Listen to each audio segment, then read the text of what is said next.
So this digital asset has to be pegged to a fiat currency. Yeah. Given that you guys are working on cross-border payments, would it naturally be pretty obvious that it would be pegged to the yuan or the Hong Kong dollar? What currency are you picking? Yeah, so basically that's one thing that's great about the Hong Kong law, the bill that's just passed, is that it's not limiting on currency. It's currency agnostic.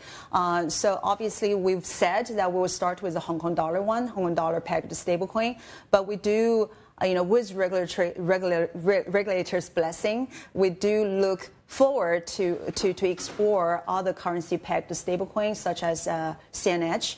As I mentioned, because we believe, the potential to use stablecoin for cross-border payment is huge. And, on the trade between this region and the emerging markets, yuan is more and more used to price trade and for settlement anyway. So we could use this stablecoin technology to just bring it from the traditional rails to the faster and cheaper rails, and so that's a no-brainer, right? So I think that there's a huge opportunity there, to issue with regulators' blessing, to issue a CNH pegged stablecoin here in Hong Kong.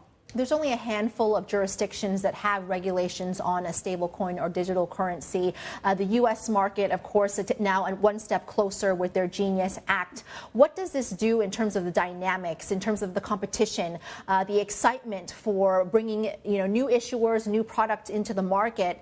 How will that making it more competitive for you guys?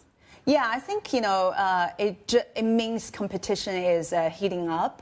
I think as you know the government officials in U.S. also says this positions U.S. as a on-ramp of millions of users and businesses onto the dollar-based digital asset economy. And I think on this side, in our region, I think it's we can mirror that expectation, right? Which is with clear regulatory guidance, we will attract innovators and investors into Hong Kong, and so that the stablecoins issued here, the regulated stablecoin issued here, can enable the better cross-border settlement, better TradFi,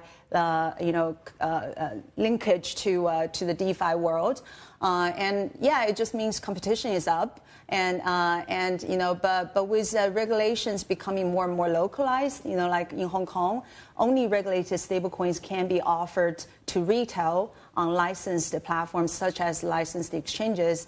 And down the line, the OTC desk, because the custody providers are all going to be regulated. So on these regulated platforms, only licensed stablecoins here in Hong Kong can be offered to retail. So that's quite important, which means, getting licensed here in Hong Kong is very important to seize the opportunity in this region.